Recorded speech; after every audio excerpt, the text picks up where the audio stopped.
Cordial y caluroso saludo para todos los escuchas. Mi nombre es Steven, estudiante de segundo semestre de la Universidad Nacional Abierta y a Distancia, la UNAD, y hoy hablaremos de la Colombia del siglo XX, abordando temas relevantes de carácter económico, político y social, enfatizando en el proceso de modernización. Hoy hablaremos de esa Colombia del siglo XX, una Colombia que afrontaba sus propios retos como sociedad.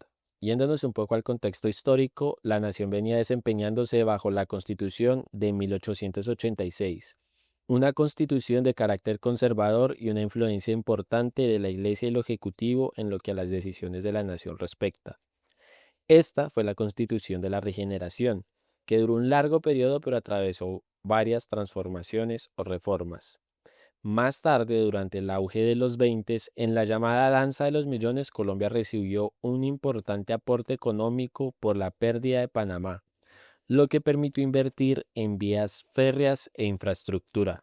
Las actividades económicas del país que consistían en la producción de tabaco, quina, añil y minería, entre otros, pero sobre todo café, se vieron altamente beneficiadas con la nueva infraestructura, aunque aún había mucho camino por recorrer. Con este leve contexto, es importante que antes de continuar nos preguntemos, ¿qué acciones o medidas hubieran sido las indicadas o correctas para impulsar el progreso político, social y económico del país? Pues bien, si ya pausaste el archivo y lo pensaste, aquí hay otra pregunta para ti. ¿Qué impacto crees que pueda tener la alfabetización en el desarrollo de una nación con todas las cualidades que implica la atmósfera del siglo XX? Sin el ánimo de sugerir ningún adoctrinamiento o ideología, a continuación vamos a dar paso a una serie de hechos y eventos relevantes que permitan al oyente sacar sus propias conclusiones.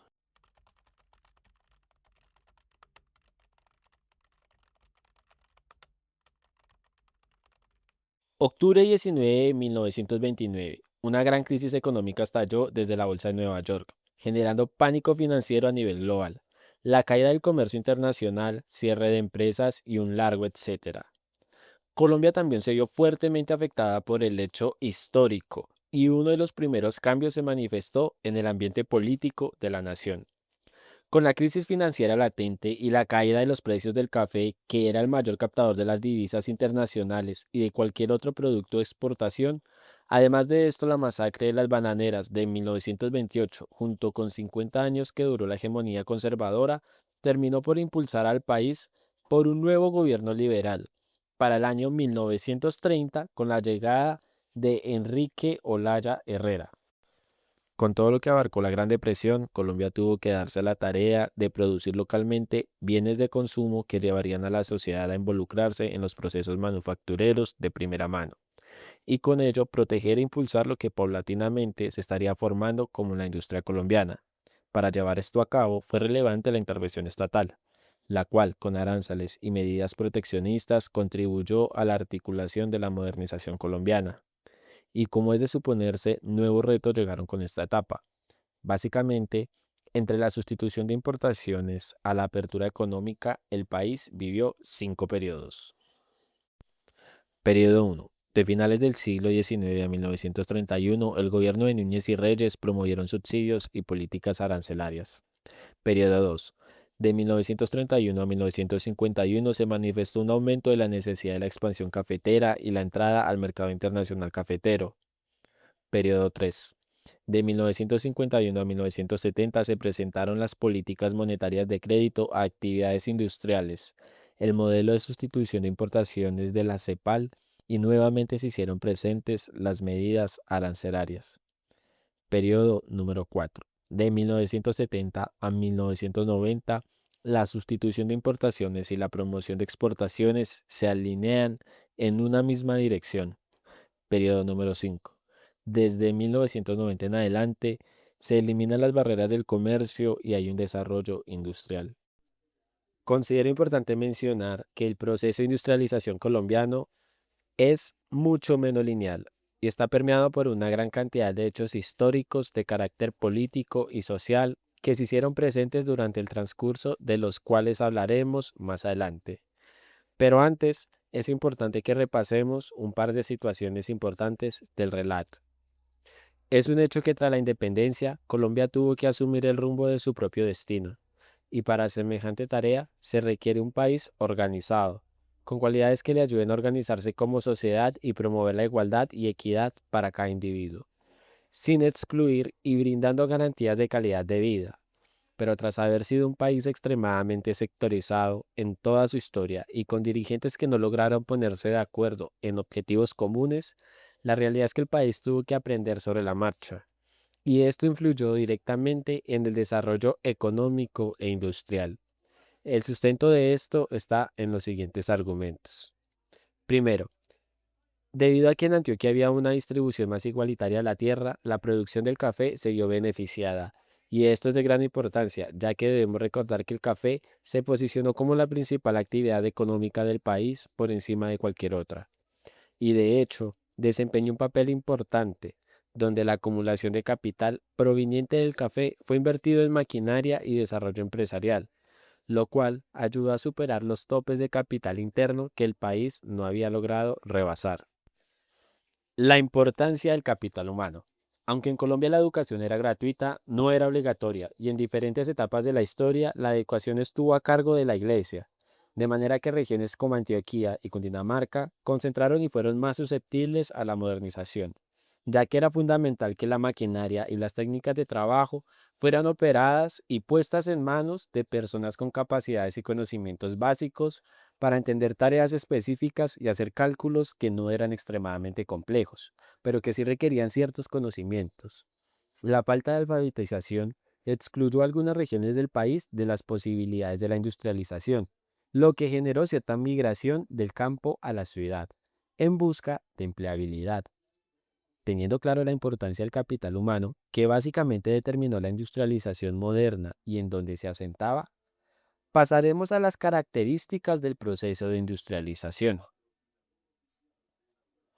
Una característica muy positiva del proceso de industrialización fue que durante la sustitución de importaciones, el país manejó una tasa de crecimiento lenta, pero progresiva, del ingreso per cápita, más o menos desde mitades de los años 50, a diferencia de otros países que tuvieron crecimientos acelerados, pero luego descensos igualmente fuertes o prolongados. Otra característica importante es que Colombia tuvo la menor tasa de inflación durante este proceso desde los 50 hasta mediados de la década de los 90 y manejó tasas de inflación importantes para procesos de apertura. Sin duda, la industrialización significó avances económicos importantes para el país, pero esto no quiere decir necesariamente que dicho flujo económico fue bien administrado y que la riqueza haya tenido una distribución ideal. Aunque efectivamente hubo un crecimiento en la oferta de empleo, desde la otra cara de la moneda no tardaron en gestarse monopolios gremiales o lo que una terminología más técnica llamaría oligopolización, donde unos cuantos empresarios dominan todo un sector, lo que les facilita concentrar la oferta del mercado y jugar indiscriminadamente con las oportunidades de crecimiento de otras empresas dentro del mercado. No quiere decir que todos lo hagan, pero existe la posibilidad. En otra instancia, la expansión y sobreoferta de específicos sectores sumado a la demanda insuficiente interna del país dirigió a algunos empresarios a ejercer una conglomeración temprana, lo que significa que la demanda de un bien o servicio ya está cubierta y por ende las empresas pasan a poner sus esfuerzos en segmentos económicos totalmente distintos a los propios. También se observó una diversificación insuficiente de la industria, lo que en otras palabras significa que hay industria pero no hay innovación. Y finalmente, conectando con lo primero, como ya mencionamos hace un rato, sí hubo un aumento en la empleabilidad, pero lastimosamente la expansión salarial no fue proporcional a la expansión industrial. En conclusión, no todo fue bueno, pero tampoco fue malo. Sin duda me parece de suma importancia mencionar que hubieron dos aspectos que pudieron impulsar el progreso y sobre todo una mejor y más equitativa distribución de la riqueza. El primero, el capital humano y un sentido de innovación y creatividad. Con este ingrediente personalmente creo que el país pudo haber administrado mejor sus oportunidades de crecimiento.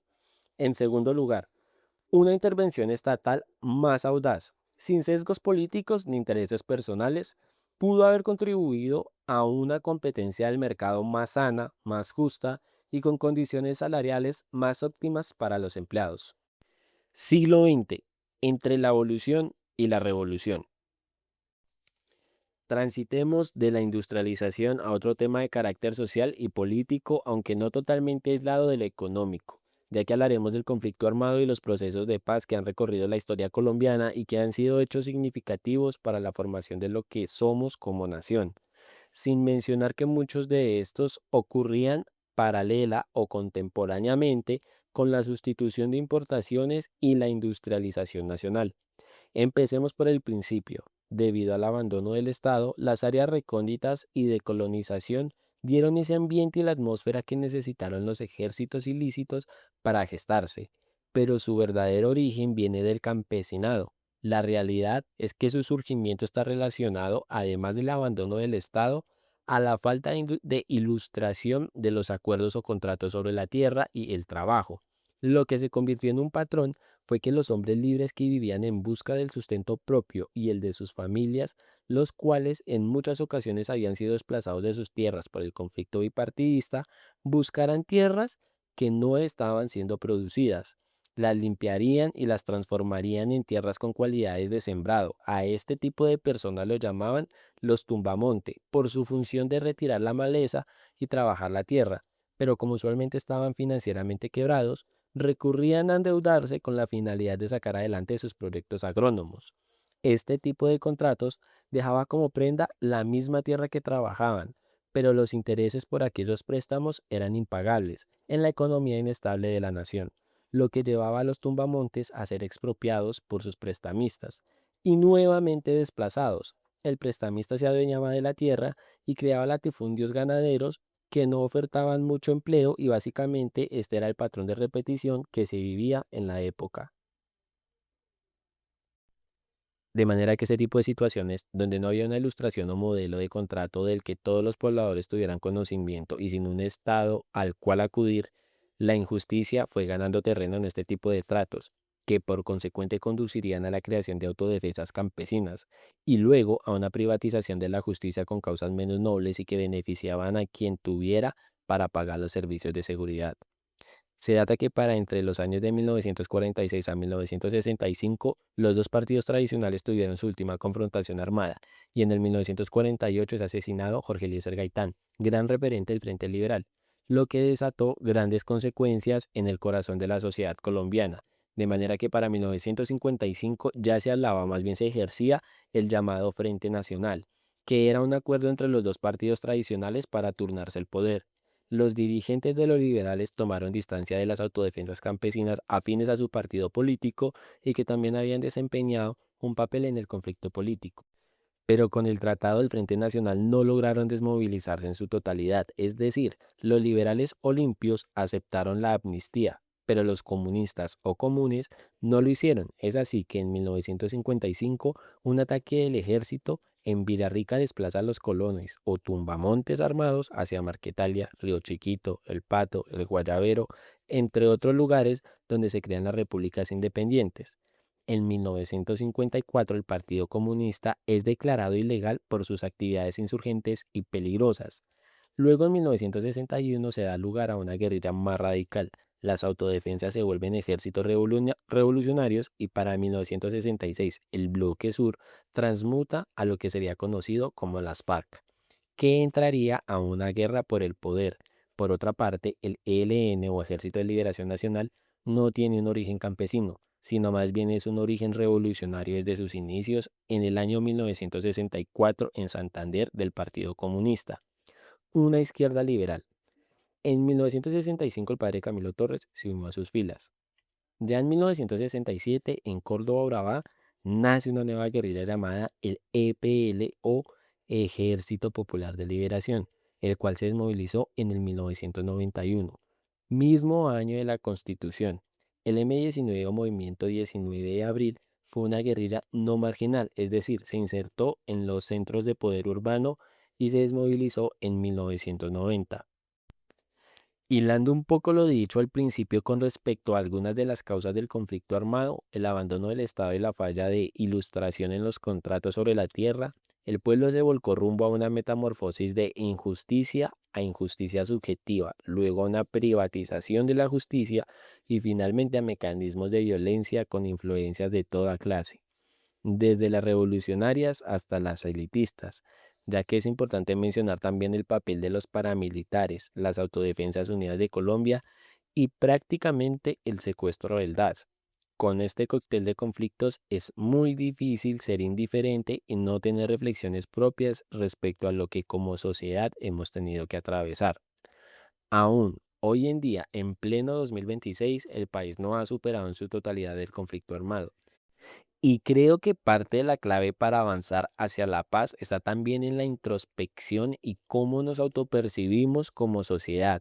Me gustaría citar una frase que señala el Informe Nacional de Desarrollo Humano del 2003, el conflicto armado de Colombia, donde dice, la clase dirigente no vio el conflicto armado sino como una matazón lejana de campesinos embrutecidos por el sectarismo. Con esta frase como espacio de reflexión, daremos paso al siguiente y último tema que vamos a abordar el día de hoy. Colombia y los procesos de paz.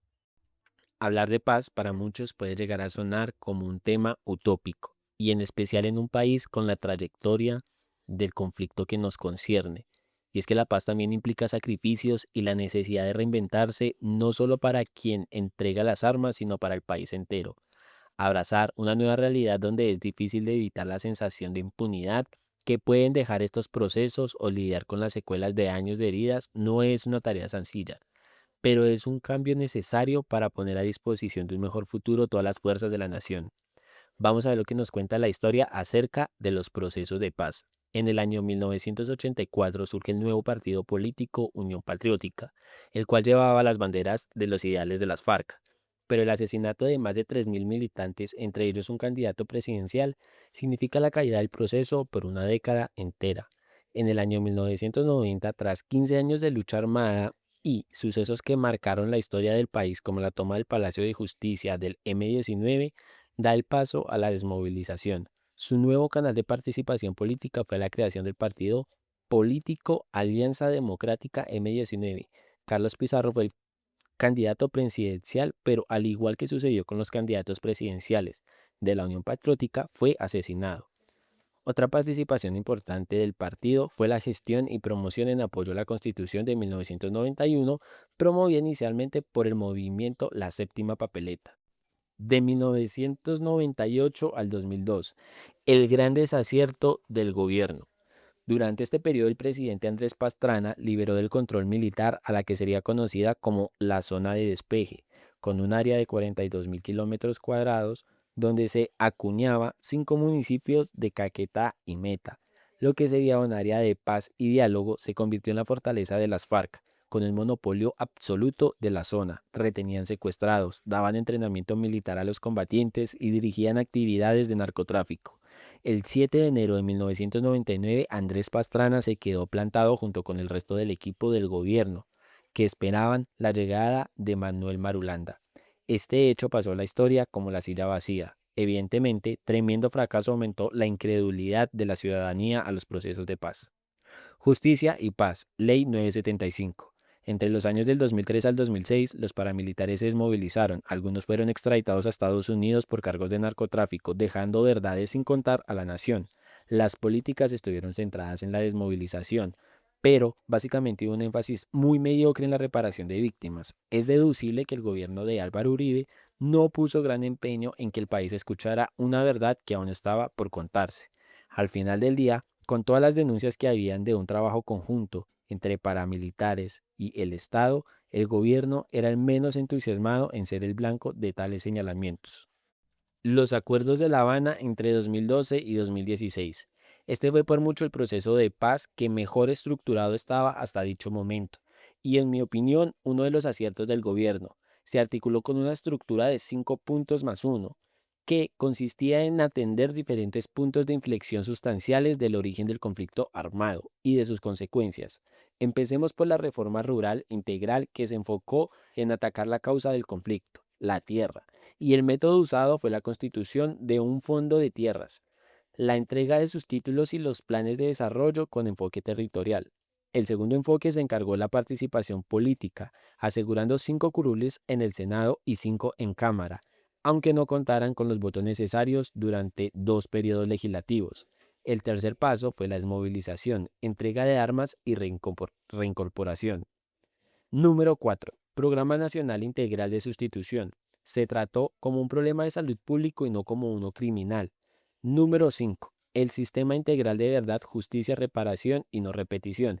Esta parte del proyecto consistió en 3 puntos. Primero, la JEP, Jurisdicción Especial para la Paz. A través de este canal fueron juzgados los actores del conflicto con medidas reparativas. Segundo, la Comisión de Verdad fue encargada de consignar los relatos de los hechos desde la voz de víctimas y victimarios. Tercero, unidad de búsqueda de personas dadas por desaparecidas. Como su nombre lo menciona, su misión era encontrar a los reportados como desaparecidos. Y finalmente, el +1, que era la implementación, verificación y refrendación, donde destaca la comisión de seguimiento. Del 2024 al 2026, la paz total del gobierno actual enfrenta una crisis en la mesa de diálogo con el ELN. Debido a los recientes ataques, en lo referente a las disidencias de las FARC existe un diálogo alrededor del debate de si éstas cumplen un perfil político o criminal. En la actualidad, uno de los obstáculos que representa entablar diálogos con uno o alguno de los grupos armado es que otro inmediatamente intenta apoderarse de estos territorios, lo que genera más tensión, más violencia y por supuesto más inseguridad. Una característica común de los tratados de paz es que los grupos desmovilizados buscaban una manera de continuar participando en la dirigencia o en el proceso democrático del país a través de los medios políticos y legales, pero no fueron los únicos interesados en interpretar y participar en las actividades políticas del país. Nuevos movimientos populares de estudiantes como la Séptima Papeleta, organizaciones departamentales e ideológicas empezaron a formarse a lo largo del país, con mecanismos de protesta que buscaban expresar sus opiniones y pensamientos a las élites que habían estado ignorando por muchos años este rostro del país, lo que fue transmutando la forma en que las élites concebían el engranaje jurídico y legislativo del país. Paulatinamente, la fuerza de la opinión del pueblo fue abriéndose paso y configurando el Estado a estar cada vez más cerca de una democracia verdadera. Como señala Francisco Leal Buitrago, en su obra Clientelismo, el sistema político y su expresión regional, los derechos políticos, económicos y sociales son contraprestaciones que ofrecen sectores emergentes de la élite a cambio de apoyo para derrotar el poder establecido, y este proceso avanza hasta tener una sociedad incluyente. En lo personal, considero que un espejo de lo mencionado por Francisco Leal en la actualidad está implícito en lo que en los últimos años han sido las fórmulas vicepresidenciales y los mensajes simbólicos de inclusividad y democratización de los derechos que tratan de transmitir. Es decir, Francia Márquez representando las negritudes y el empoderamiento femenino, Aida Quilcue representando el sector indígena e igualmente el empoderamiento femenino, y Juan Daniel Oviedo en medio de un partido de origen radical y conservador representando el movimiento LGBTIQ+. Hasta aquí la nota de hoy. Muchas gracias por su tiempo, respetados escuchas.